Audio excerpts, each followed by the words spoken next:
Here are 4 things that you need to do before you attend your next live event. Hey there, I'm Jillian Kendrick, and welcome to the Momentum Marketing Podcast. I'm a mama, a wife, an entrepreneur, and a 3-time best-selling co-author.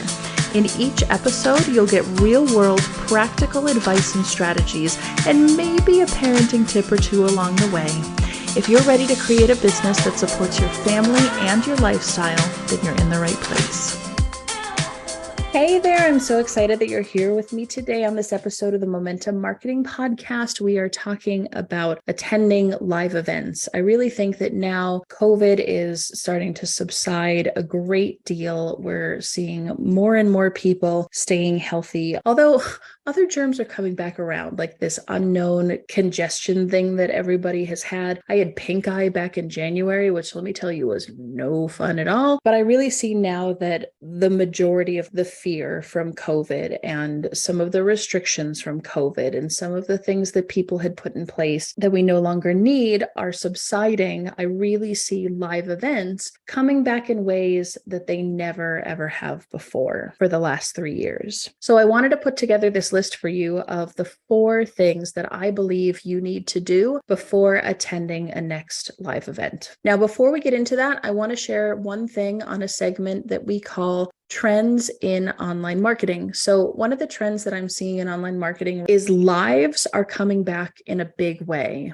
I'm really seeing a lot of marketers right now doing more Facebook Lives, doing more LinkedIn training type of things. Reels are still extremely popular in Instagram. Stories, not so much.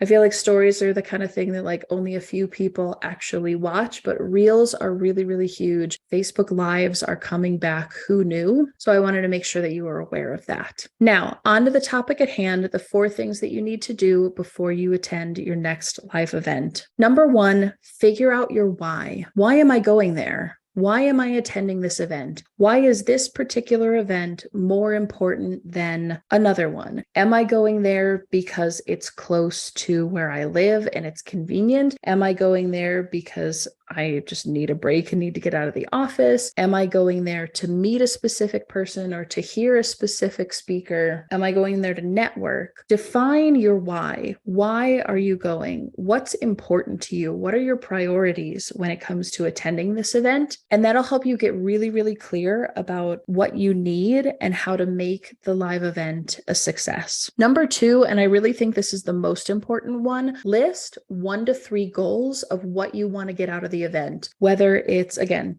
meeting someone, seeing a certain speaker, purchasing something. Maybe you want to go to an event to find a solution for your business. Maybe you want to go to network. Whatever it is, list 1 to 3 goals that you want to accomplish during your time at that event, and then make it a priority every single day to look at those 3 goals, even multiple times a day, and figure out how you can make those happen. Because I've seen so many people, and I've done this myself over the years, go to events just kind of haphazardly, walking around, looking at vendors. They have no idea what they need. They have no idea what they want. Why are they there? They're just picking up business cards. Or I hate going to events where you can very clearly tell that certain people or affiliates or whoever are like very clearly trying to sell and make sales with every person with a pulse without any kind of gumption as to whether or not they're actually a good candidate for their business. That drives me nuts. And I ignore those people, if I'm honest, when I go to events. So list out 1 to 3 goals of what you want to accomplish, what you need to get done, what will serve your business when you leave that event the most, and then prioritize a couple of times a day, looking at those goals, checking them off, and making sure that you accomplish them. I have definitely been to events where my goal was to sell, where I was a vendor at that event. My goal was to sell and I made sales. I've been to events where my goal was literally just to have a mental break or a mental sort of vacation and go and network with people because I just wanted to see what other people in my industry were up to. And that was the goal: interview and talk to as many people as possible. Or I don't know if I chose like 5 or 6 people or whatever it was. List your goals and work towards accomplishing them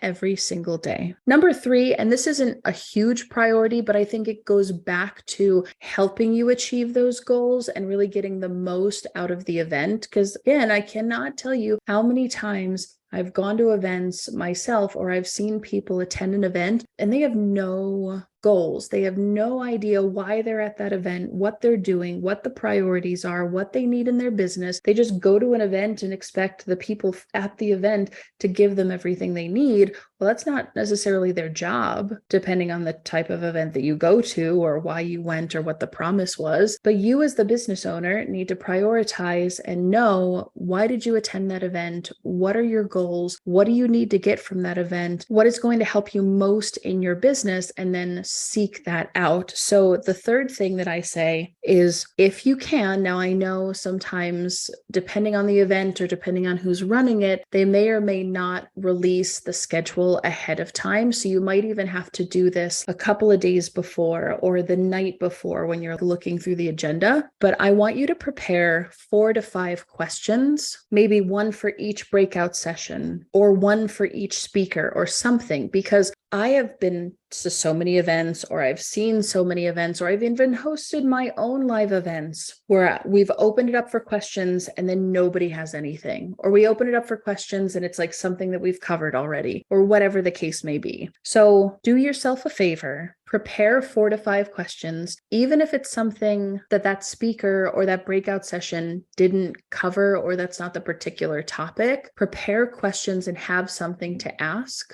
so that when you're given the opportunity to ask a question of an expert, you at least have something prepared and you can look at your 4 or 5 questions and think, oh, this isn't really appropriate for this particular speaker or for this topic, or I got my question answered at this other thing. But have questions answered so that you're not sitting there in the event with an opportunity to ask something and thinking, my mind has gone blank. I have no idea what I need. And then the last thing, the fourth thing that you need to do before you attend your next live event is to prepare as best you can for your clients, your team, your inbox, your Facebook, whatever it is, so that you can leave all of those things behind, be present at the event, and get the most out of it that you possibly can. So what I'll do is I'll go into my Gmail inbox and I'll set an away message or a vacation message, whatever they call it. I'll let my team know that I'm only available during certain times or on certain days for them to message me or ask me questions, or that they can always ask me questions, but I won't be available until certain times or certain days to answer those questions. That way it sets expectations for my team so that they know when they'll be able to hear from me. And then I always let clients know that, hey, I'm going to this event and whatever I learn is going to benefit you, and I'm going to come back with more information. So just so you know, if you need anything, you can reach out to someone on the team. I won't be available during these particular days or these particular hours. I would also say, when it comes to your inbox and social media, wherever you like to look at that stuff, if it's on your phone or your laptop, take that app or take that browser or take whatever and put it somewhere else. So what I do on my phone, because that's where I tend to look at most of my social media, is on my phone. I will take the Facebook app and I will drag that and Instagram and whatever else into its own folder. And then I'll put the folder in the very back screen. So I have to scroll 4 or 5 times through different screens in order to get to that folder to open up Facebook. If it's there on your home screen on the very first fold or the very first page of your phone or all your apps, you're much more likely to see it and just instinctively